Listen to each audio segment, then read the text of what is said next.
Hi everyone. So I'm in my tiny little white garden at the back of my house this morning.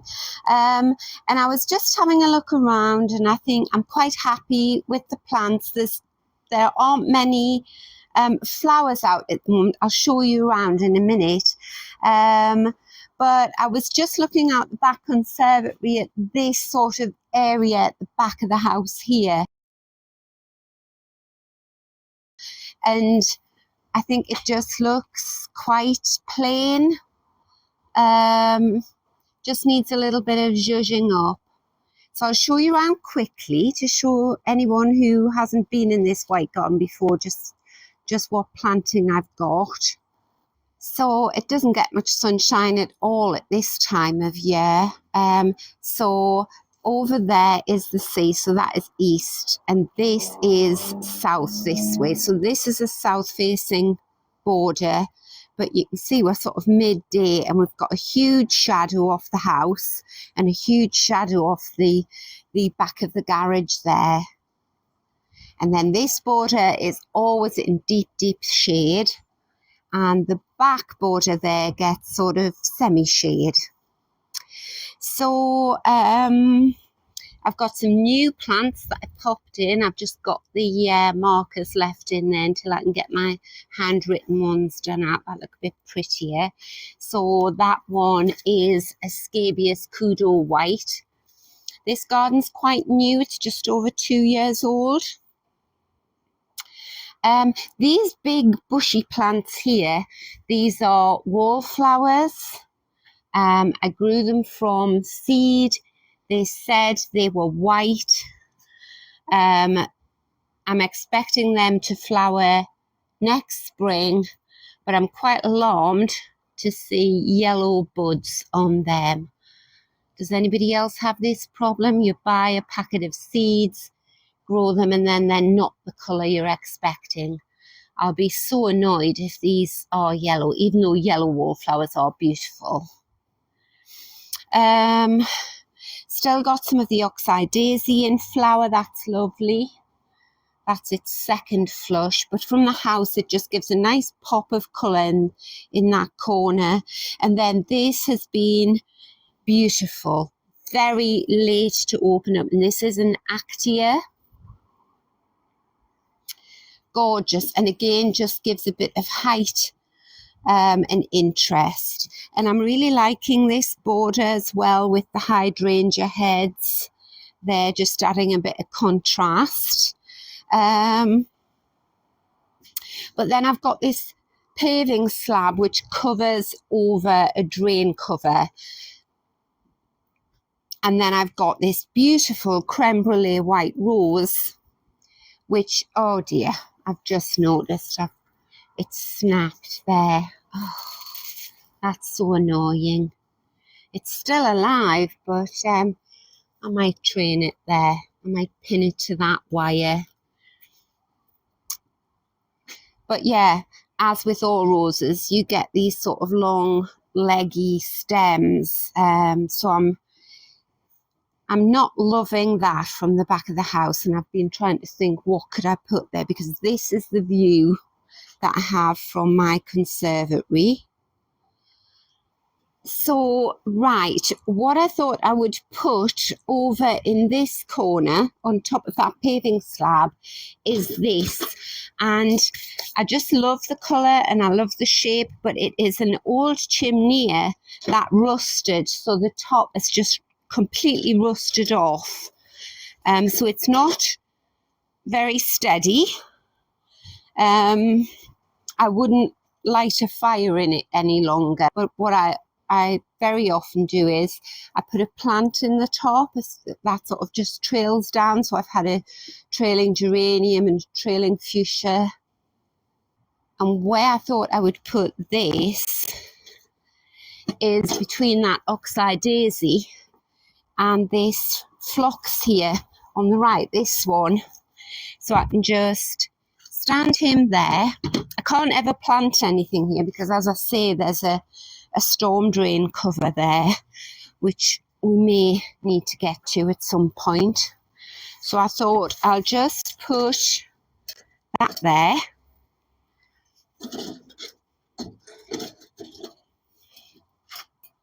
Like that. And already from the house, I think that looks so much more interesting. I love that rust colour. And then what I've got is I've got some lovely old bits of wood and stump. I've had these for years. Got some lovely bark and just colouring the pattern on that wood. So what I thought I would do is I would just put the wood into the chimney to just give the illusion that I could light this fire. So there's no way I'm going to light it, but it just, I think, just gives a bit more interest. Right, and then in order to sort of cover up the leggy stems of this rose, I've got this beautiful grass. I think it's a Carex. They always look this colour, sort of with sort of threads of green in amongst it, but I've got quite a few of these. Gorgeous. So what I thought is to just bring a bit more of that rust colour in. I would just position the grass, very heavy.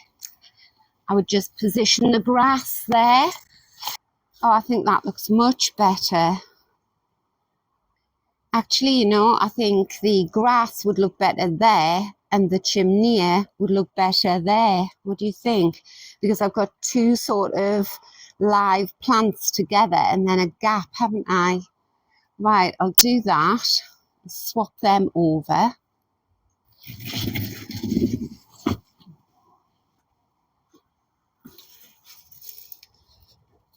Try and lift the whole thing together. There we go.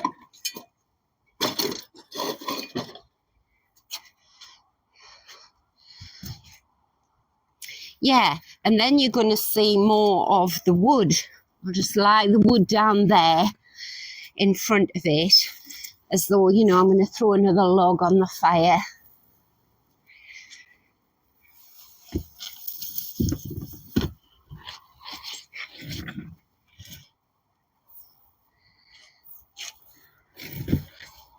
Get it facing the right way. Oh, yes, I'm happier with that.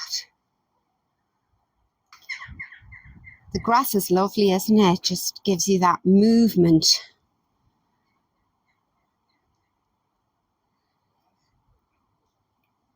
And then the chimney.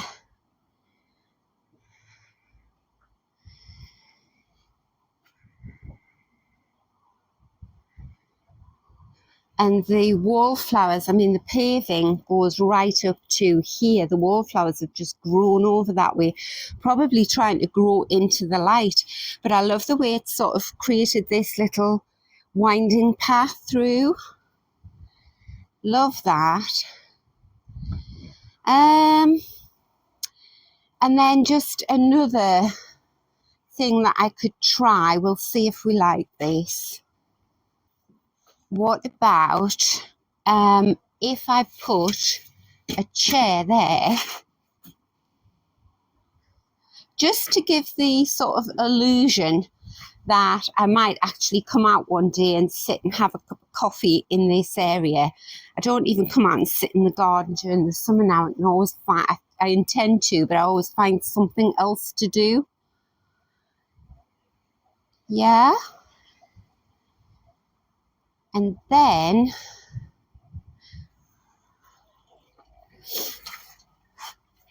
I have this very pretty little black wrought iron table. I'll put that there, or is that too much?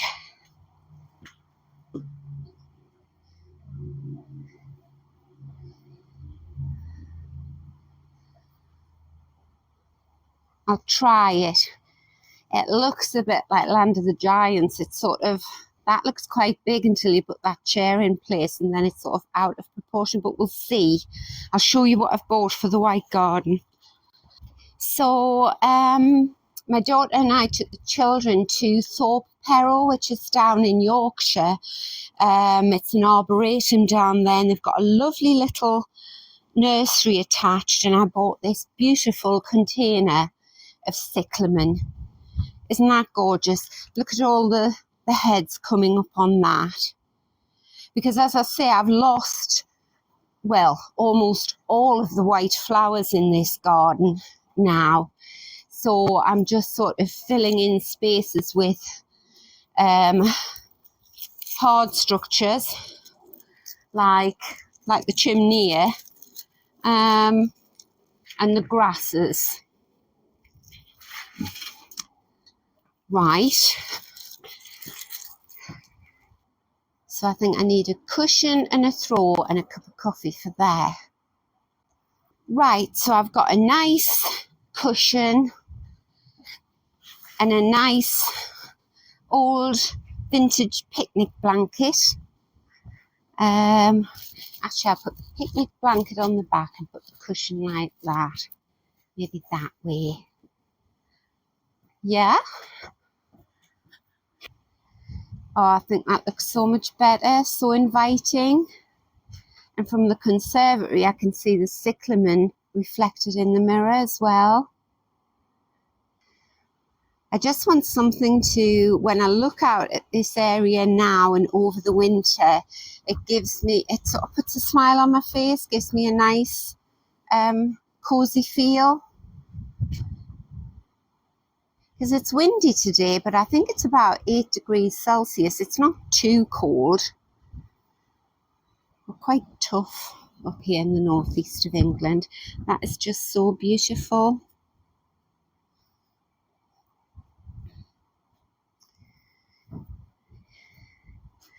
My little wood pile. And I have actually got a new fire pit. Well, new, it's about 2 years old. But I have another one of these chairs. I could put it here, and I could actually light the fire pit there, but I don't know. I never really have time to sit in the garden. But I do like this idea that I've got the option. Or I could try it this way. So this is my conservatory.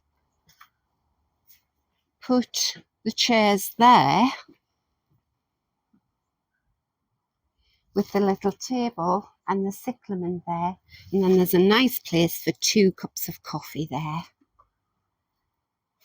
So this little area outside the window of my conservatory, I often raise plants up on tables. This beautiful grass here is actually standing on top of a pot of Solomon's seal, which obviously won't poke through the soil until next spring. But it means at this level, I can see it when I'm sitting on the sofa in the conservatory there. And I often do seasonal displays outside here.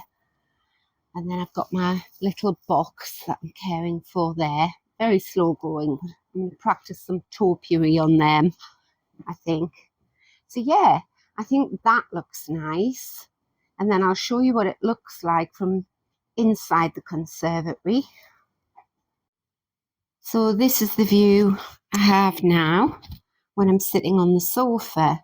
So because everything's raised up a bit, it's all on eye level here. And then when I stand up, I think it really does look pretty. I can see right down the white garden there. So that's what you can do in a tiny little space to just add a bit of autumn interest. Really pleased with that. I haven't needed to buy any pumpkins or anything like that. It's not all about pumpkins. But if you do want a bit more colour, I'm going to take you to the front of the house now, where I am going to do a display more for the children, really, using pumpkins. Okay, so now we are at the front steps to my house, to my front door. So first off, last week, I gave the front door a new coat of black paint. So this is what it looked like before, and every year I've been meaning to give it a new coat of paint and never got round to it. So you can see it faded very significantly from the sun, because this is a southwesterly aspect. And now I've got a nice shiny black coat of paint on it and a new letterbox. And then I've put my hook on, nice black hook there.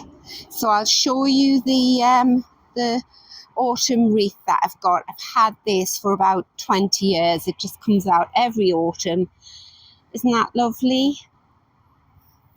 And the apples and things must be coated in some weatherproofing and that, because it always looks great. Certain things have sort of fallen to bits. I just poke them back in.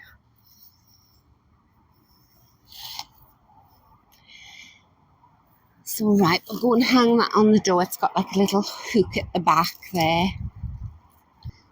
And that'll just look nice and cheerful. I still need my new porch lamps on there. Take those ones off. Right, so the next thing I've got to decide is where to put the display. So, I think I'll try it there. So, right, I've been in the garage and I've found these picnic baskets. I've had these for years as well. And they are getting shabbier and shabbier as each year goes by, because obviously they get rained on, and I usually do Christmas displays in these as well. But then at the end of the season, I'm packing them away and out they come the next year. So it really doesn't matter that they're falling to bits. It's just the look of them that I'm going for. I don't need to carry things around in them. So I've got a larger picnic basket there. And I was thinking that one, because I think the sort of goldenness, the yellowness of the basket work sort of ties in nicely with the colour of this climbing hydrangea. But I'm thinking it might look a bit large. So then, and I've only bought half a dozen pumpkins this year. So I thought 3 for this display and 3 for round in front of the garage. Again, I'll put a link, but I've got a video. I usually go to great lengths outside the front of the garage and do displays, but I just haven't had time this year. So what about that one? Yeah, I think that's a better size. You know what I think's distracting me? All of these here. This beautiful dahlia, she's finished, so I can take her and pop her in the greenhouse.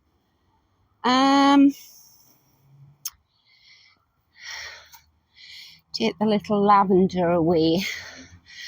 I'll just leave you there for the minute, that nice Hebe.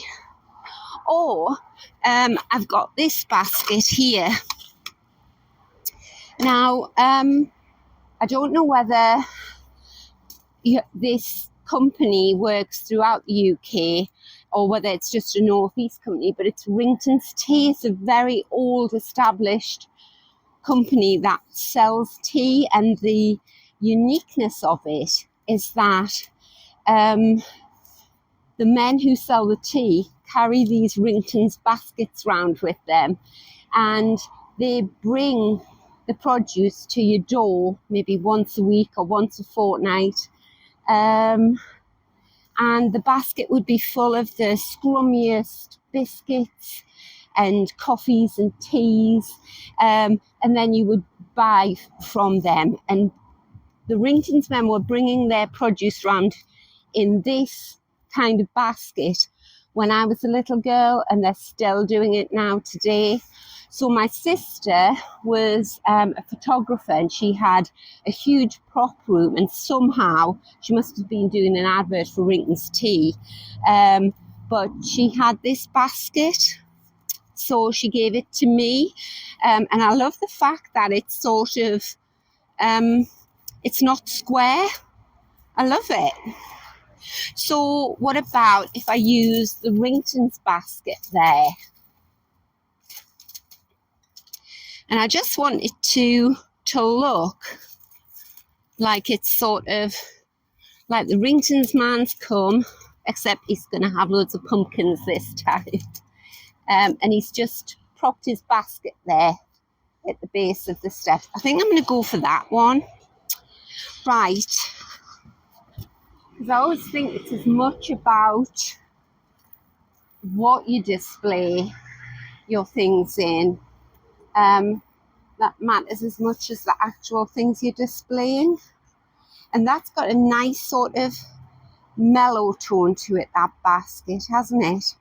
I mean, it's probably about 50 years old. So I shall bring over my pumpkins, getting ready for the display.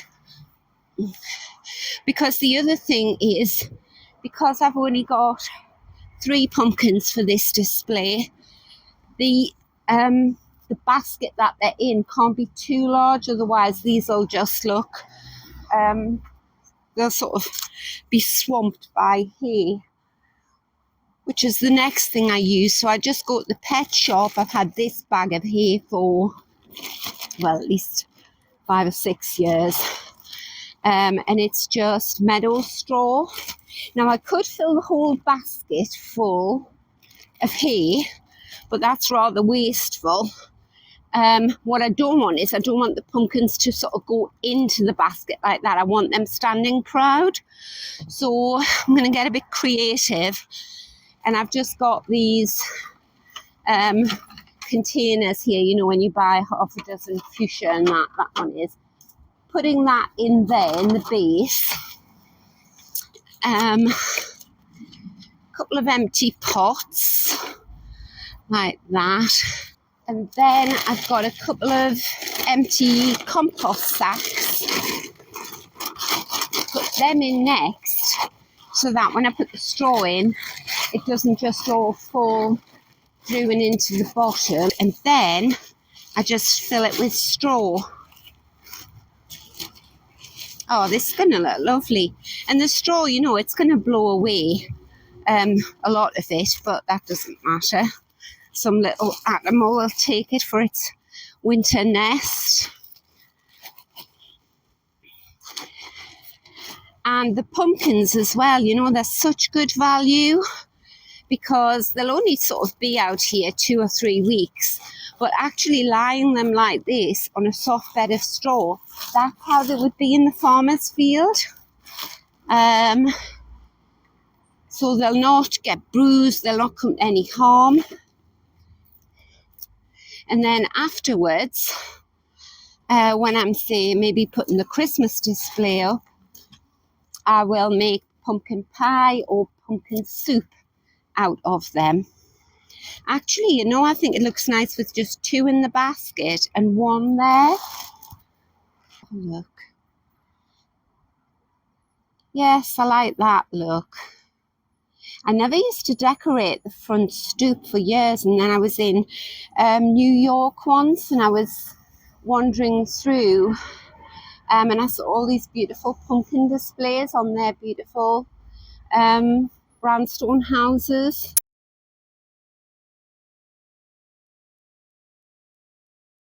And I thought, I've got those steps, I could do that.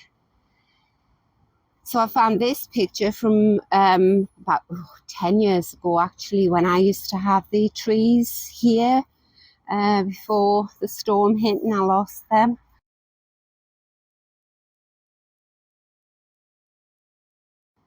Right, I don't like that. I think I need something there. So this is a lovely wintry Hebe But I've actually got this, which is a gorgeous Nandina in a beautiful tub. Now, do I like just one? Or shall I put that there as well? So a bit of purple and green. So yes, I'm very happy with that. As I say, this video is all about quick fixes. You know, if you think, oh, I wish I'd got an autumn display in time for Halloween for the children, then pick yourself up 2 or 3 pumpkins, stick them in a basket, and yeah, I'm happy with that. Right, we'll go to the garage now. Right, so for all of you who are regular visitors to my garden, you will know that this is the front of the garage, which is at the top of the drive on the side of my house. And this really is the entrance that everyone uses. They come up the drive here and round and into the house. So normally, I'll put a picture up. I would have a big cart here, which I made out of an old garden lounger, and I would do displays. So this was the autumn display I did a couple of years ago.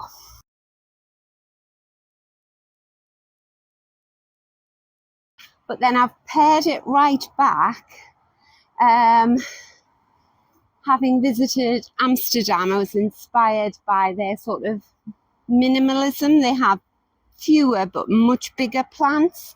So I cleared it all out. I'm thinking of painting the garage door black and putting a bicycle here in the spring.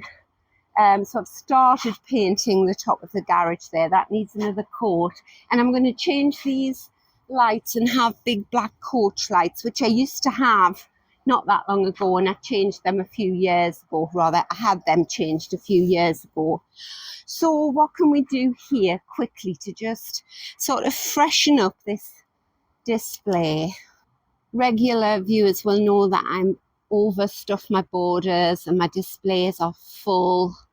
So when I was talking about paring things back, one viewer said, oh, well, good luck with that, Diane. See how you do. That was a beautiful Acer until about 2 weeks ago, and all the leaves dropped off. So right, I'll show you what I have here. Right, and I'll film this in real time so you can really see how quickly we can do this. So these are the pumpkins that I have for this area. 3 pumpkins. I've had these years. These are a lovely variegated hardy true geranium with lovely autumnal colours. And then this morning, I didn't mean to do this, but I went for my new carriage lights at a Home Depot called B&Q, and they were selling all of these beautiful perennials off. Apart from this one, this is full price, and this is actually my daughter's, and she bought this because it is called Little Spooky. She bought this at Thorpe Perrow as well, down in Yorkshire. But so I bought this beautiful quality and lots of flowers and buds still to come out. This one is called a Rebecca Little Gold Star, half price, so don't know, I think he was like £8 or £10 full price, so he was £4 or something. This one is the most beautiful Nepeta Persian blue, and that was £9, so I got him for £4.50. I just love these yellows and purples. And then in a previous video I was talking about getting more Michaelmas daisies, asters. So this one, it just says aster sorted, and he was £8 and I got him for £4. And then this is my foxtail fern, which I did have one of these, and I didn't look after it well enough, and it dried out this summer. I think we've all lost lots of plants this summer. So I'm going to, I'll leave these ones in the pots I've bought them in because they'll be fine. And then next spring when they're finished here, I'll put them in the garden. but this one is in a very small pot with roots coming out the bottom, so I'm going to put him in a bigger pot straight away. So I thought, right, I've got some nice fresh autumnal foliage and my pumpkins, so I'll do a quick display here. So it's where to put the pumpkins. Now, if I put the pumpkins here, it means people looking up the side drive as they walk past will see them. So we'll spread the joy, shall we? And we'll put a pumpkin display there, because that's the thing, isn't it? They're so reasonable. And it makes such a difference. You never know what's going to brighten someone's day. This is a chrysanthemum there. Now, where to have this? Pull my wood along like that. Very pretty little soft white glow lights, and they are solar powered. And on a night time, on an evening, they just switch themselves on. Right, so I've already made the decision that I'm going to use this basket here, and I'm going to have it more at an angle like that. So I've done my cheat here, filled it up with old pots.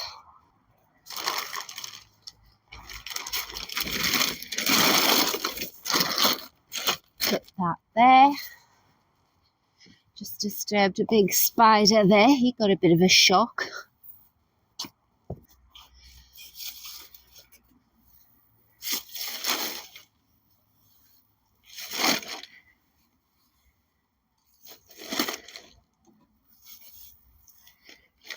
There we go. Spill a bit down on the ground as well. And then I think I need something to prop that up at the back. Got a bit of old stone there. That's it.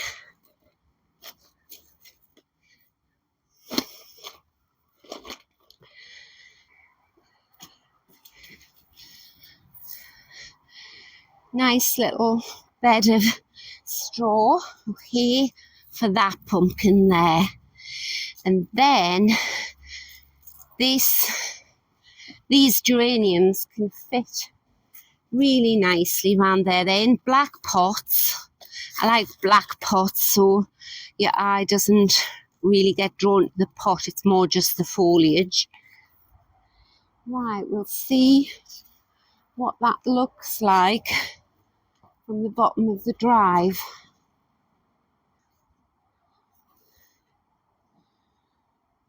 Oh yeah, that's nice. That'll make people smile. Right, now I think we need a bit of colour in there though. So, you know what I think I'm going to do? I'm going to put the beautiful Nepeta in there, like that. Oh, that looks lovely. And I said I'm going to show you how long this takes to do it real time, and then I've forgotten to switch the timer on, but it's not going to take long, is it? Right, so what's looking good and what's not looking so good here? So I still like this Hebe at the back. I love this gorgeous hydrangea. Got a Nandina here, but I think this beautiful fairy rose, he's not looking great. He can go, not go for good, just out of the arrangement. And then what I think I'll do is I'll put the Rebecca in there with the aster in front of it. You know, I need a little plant stand for that Rebecca, just to give it a bit of height. I'll go and get one. There we go. So that is a really old rickety one, isn't it? But it doesn't matter. Nobody's going to be looking at the plant stand there. Just to give it a bit of height. Some lovely bits of old wood there. I'll stand that up against that in front of its half price label. I will come back out later on and I'll take the labels off. Oh, and then I've got Hydrangea Little Spooky there. He can go in there. Give him a bit of room. And that Nandina there with my lovely new foxtail fern in there. He looked better in a bigger pot. Actually, I'll put what's left of that coleus there. Although no, I don't like the red pot. No, I'll put him there. And then what I've got left, because I haven't got anywhere else to put these, so they may as well just go back into the mix. Put a little lantern there. The pine there. Some lovely grasses with dried seed heads there. Ta-da! I think that's about 5 minutes, you know. Oh, I'm really thrilled with that. And then you know what? Just for my little grandson, I've got this lovely raven. And what I'm going to do is I'm going to wedge him in here as if he is perched there protecting the pumpkins.